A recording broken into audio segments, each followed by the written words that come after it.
افتخار حسین صاحب، آپ دنیا پور میں اس گھر میں بھی گئے جہاں پر 2 میتیں بلوچستان میں جو شہید ہوئے ان کی آئیں.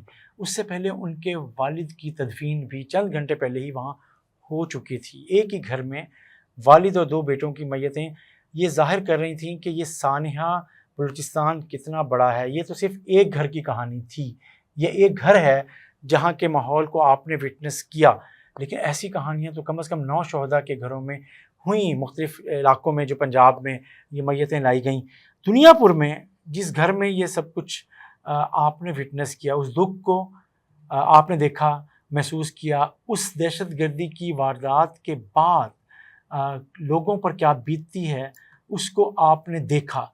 بتائیں گے کہ اس گھر میں جہاں پہ پہلے ایک والد فوت ہوئے تو اس کے جنازے میں شرکت کے لیے آنے والے 2 بیٹے راستے میں ہی شہید ہو گئے اور ان کی میتیں بھی اسی گھر میں لائی گئیں، ماحول کیا تھا؟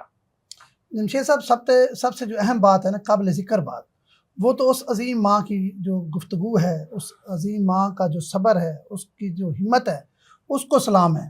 وہ آپ نے بھی دیکھا، پورے میڈیا پہ چلا کہ جس طرح وہ 2 جوان بیٹوں کی لاشیں گھر میں آئیں اور خاوند کی لاش بھی گھر پڑی تھی، اور اس نے جس طرح اپنے بیٹوں کی لاشیں جو ہیں وصول کی، وہ اپنی مثال آپ ہے.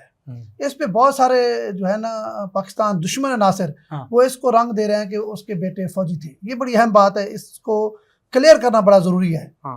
بہت سارے جو دشمن عناصر ہیں وہ اس کو رنگ دے رہے ہیں کہ اس کے دونوں بیٹے جو تھے وہ پاک فوج میں تھے.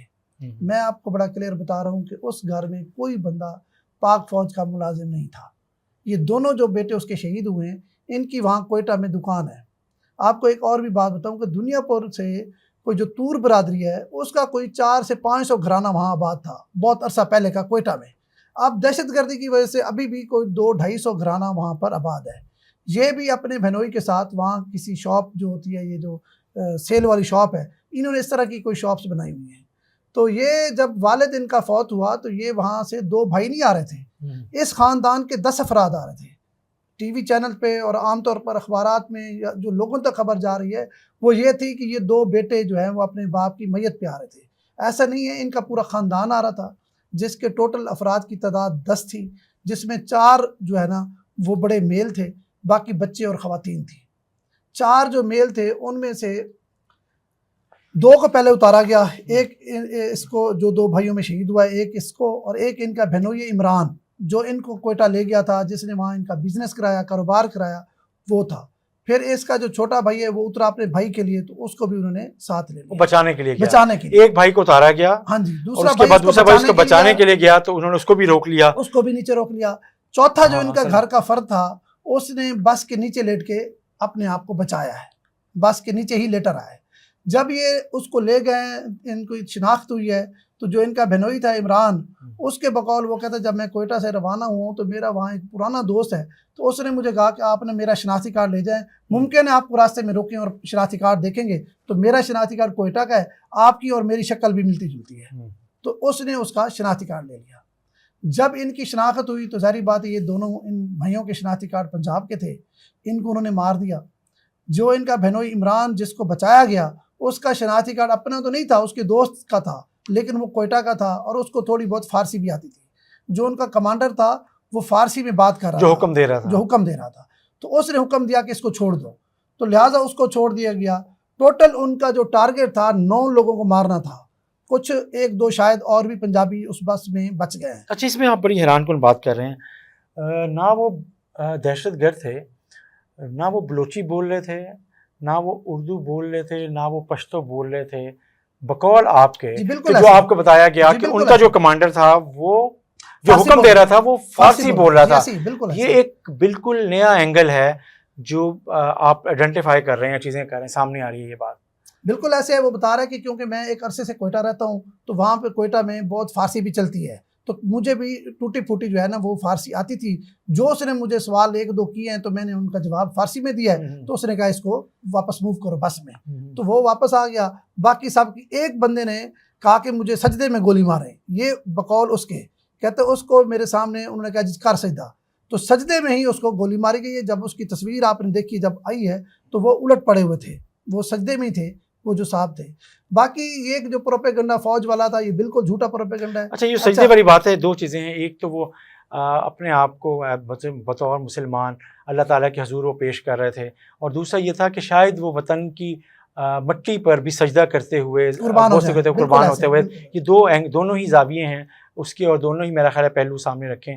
جو اس شخص جس کو شہید کیا گیا، چیزیں کی گئی، یہ اس انداز میں کیسے کس جذبے کا، اور پھر آپ اس کو ساتھ جوڑیں نا اس ماں کو، جو اسی فیملی میں سے دیکھیں نا اس ماں کو جو اپنے بیٹوں کا استقبال، ان کی بیٹوں کا استقبال وہ کر رہی ہے، اور وطن پہ قربان ہونے کے لیے وہ پڑھ رہی ہے، نظم پڑھ رہی ہے. ایک بیٹے کی شادی 4 مہینے بعد ہونے والی تھی، جس کے دن طے تھے، اس کی شادی 4 ماہ بعد ہونی تھی، اور انہوں نے پنجاب آنا ہی 4 ماہ بعد تھا. اگر ان کے والد کی وفات نہ ہوتی تو انہوں نے اس شادی پہ آنا تھا، لیکن اچانک کیوں وفات ہوئی تو ان کو آنا پڑا. اسی طرح اگر ہم تھوڑی سی اس کو تھوڑا سا، جو خانے وال میں ڈیڈ باڈی آئی ہے، آپ کو پتہ ہے اس کا بھی والد گھر میں بیمار پڑا تھا. جب نوجوان کی لاش گھر پہنچی ہے تو والد بھی وفات پا گئے ہیں. یہ کتنا مطلب ہے صدمے اور دکھ کی بات ہے. ایک ہی گھر میں 2 3 جنازے نکل رہے ہیں، اور یہ کوئی باہر نہیں، پاکستان کے اندر کی صورتحال ہے، باہر کی صورتحال نہیں ہے. جمشید صاحب کل جب میں گیا کلخانی پہ، بہت سارے مطلب ایسے مناظر تھے جو میں شاید بیان بھی نہیں کر سکتا. تو اس ماں کی جرأت اور ہمت تو آپ سب نے دیکھی. وہ ماں اب بھی جرأت اور ہمت سے بیٹھی ہے. وہ 1979 میں اس نے میٹرک کیا ہے. اس بوڑھی خاتون نے 1979 میں میٹرک کیا ہے، اور وہ کہہ رہی تھی کہ میری خواہش تھی کہ میں اپنے سارے بچوں کو پاکستان پر قربان کروں، فوج میں بھیجوں، لیکن میرا بچہ کوئی فوج میں نہیں جا سکا. تو اس کا ایک یہ ارمان تھا، وہ کہتی اللہ نے میرا ارمان اس طرح پورا کر دیا ہے. دوسری بات یہ ہے، جو وہاں پر مطلب کافی لوگ رہتے ہیں کوئٹہ، ان کی میں نے بات سنی تو ان کا ایک بڑا زبردست پوائنٹ تھا. وہ کہتے ہیں کہ آئے روز جو ہے نا، یہ کوئٹہ سے ملتان آتے ہوئے بسوں سے پنجابیوں کو اتار کے گولیاں ماری جا رہی ہیں. تو اس پر حکومت جو ہے سنجیدگی سے کیوں نہیں سوچ رہی؟ ظاہری بات ہے جن کے جوان بچے اس دنیا سے گئے ہیں ان کے اندر بہت سارے سوالات بھی آتے ہیں. تو میں نے ان کو کہا کہ یہ پراکسی وار ہے، اس میں فوج بھی کوشش کر رہی ہے، حکومت بھی کوشش کر رہی ہے، لیکن انہوں نے کہا کہ اگر حکومت سنجیدہ ہے تو ملتان سے کوئٹہ فلائٹس کیوں نہیں چلاتی، تاکہ ہمارے نوجوان جو وہاں کوئٹہ روزگار کے لیے آتے جاتے ہیں، کم از کم وہ راستے میں اس طرح نہتے قتل تو نہ ہونا، جن کا قتل عام کیا جاتا ہے شناختی کارڈ دیکھ کے، اس سے بچ جائیں. تو میری ذاتی بھی رائے ہے کہ حکومت کو فوری طور پر اس پر سنجیدگی سے سوچنا چاہیے. جیسے کراچی سے کوئٹہ جہاز جاتے ہیں، ڈیلی 1-2 فلائٹس ہیں، چلو ملتان سے ڈیلی نہ جائیں، ہفتے میں 2-3 فلائٹس ہوں، اور عام جو لیبر کلاس ہے، جو غریب آدمی ہے جس کا وہاں روزگار ہے، اس کو 50% ڈسکاؤنٹ دیں. کم از کم یہ جو ہم لاشیں وصول کر رہے ہیں آئے روز جمشید صاحب، اس کو روکا جائے. اس پر حکومت دیکھیں حال آپ کی یہ تجویز اچھی ہے کہ جی جو لاہور، کراچی اور اسلام آباد سے جو کوئٹہ کی فلائٹس ہیں وہ ان کی تعداد بڑھائی جائے، اور ان کا جو کرایہ ہے ملتان سے بھی، لاہور، کراچی، ملتان سے جو فلائٹس ہیں، مطلب میں ویسے کہہ رہا ہوں کہ جو لوگ وہاں جا رہے ہیں پورے صرف اس روڈ پہ تو نہیں ہو رہا، یہ تینوں جگہوں سے زیادہ. دیکھیں جمشید صاحب گزارش یہ ہے، جتنا ہوتا ہے کراچی تو ڈیلی کی 2-3 فلائٹس ہیں، اسلام آباد سے بھی ہے. اب ملتان سے جو لوگ کوئٹہ جاتے ہیں وہ پہلے لاہور جاتے ہیں، لاہور سے بائی ایئر کوئٹہ جاتے ہیں. اگر کوئٹہ ملتان کی فلائٹ چلا دی جائیں، آپ کو پتہ ہے کہ ڈی جی خان کا، مظفر گڑھ کا، ملتان کا بہت سارا. آپ سے ملتان کی بات کر رہے تھے، میں اس کو ایک جنرل بات کر رہا تھا کہ اوور آل آپ کو پتہ ہے کہ جو جیکب آباد سے اور اس راستے سے جو کوئٹہ گاڑیاں جاتی ہیں وہاں بھی ٹارگٹ ہوتا ہے، چیزیں ہوتی ہیں. تو میرے ذہن میں یہ تھا کہ ہم پاکستان کی سڑکیں محفوظ تو نہیں ہے نا، اس لیے میں کہہ رہا ہوں کہ جہاں جہاں بھی اپروچ گورنمنٹ کو بذریعہ فلائٹس آگے بڑھائی جا سکتی ہے وہ بڑھائیں، سستی فلائٹ دیں، اور اس کے تحت جو وہاں جو کمیونیکیشن کے ذرائع ہیں، خاص طور پہ فضائی راستے جو ہے وہ عام آدمی کے لیے بھی آسان بنایا جائے، ان پہ بوجھ زیادہ نہ پڑے اور وہ محفوظ سفر کر سکیں. پراکسی وار ہے، یہ جلدی تو ختم ہونے والی نہیں ہے. آپ کو پتہ ہے کہ یہاں پر پاکستان دشمن قوتیں کوشش کر رہی ہیں کہ بلوچستان کو ڈیسٹیبل کیا جائے، اور کر رہے ہیں.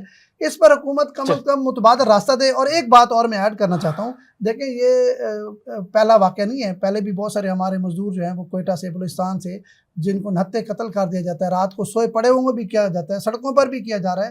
یہاں پر جنوبی پنجاب میں، سرائکی خطہ میں جتنے لوگ آتے ہیں بلوچستان میں، حکومتی ان کو کبھی سرپرستی حاصل نہیں ہوئی، حکومت چاہے جس کی بھی ہو. ابھی بھی اگر آپ غور کریں جمشید صاحب، کل میں وہاں رہا ہوں، کل وہاں کے جو متعلقہ ایم این اے ہیں وہ وفاقی وزیر بھی ہیں، ان کو وزیر اعظم نے بھیجا ہے، عبد الرحمان خان کانجو صاحب آئے ہیں، وفاقی وزیر عبدالعلیم خان صاحب بھی ہیں، لیکن میں کہتا ہوں کہ مریم نواز صاحبہ جو وزیر اعلیٰ پنجاب ہے، جو اس دھرتی نے، خطے نے، سرائکی خطے نے اس کو ماں کا خطاب دیا ہے، تو میری خواہش ہے کہ اس کو خود بھی آنا چاہیے تھا۔ اور اگر دوسرا آپ یہاں بیوروکریسی کو دیکھیں، ایڈیشنل چیف سیکرٹری ہمارے دوست ہیں، وہ خود نہیں گئے، انہوں نے اپنا PSO بھیج دیا ہے۔ اسی طرح ایڈیشنل IG صاحب بیٹھے ہیں، ان کو بھی جانا چاہیے تھا۔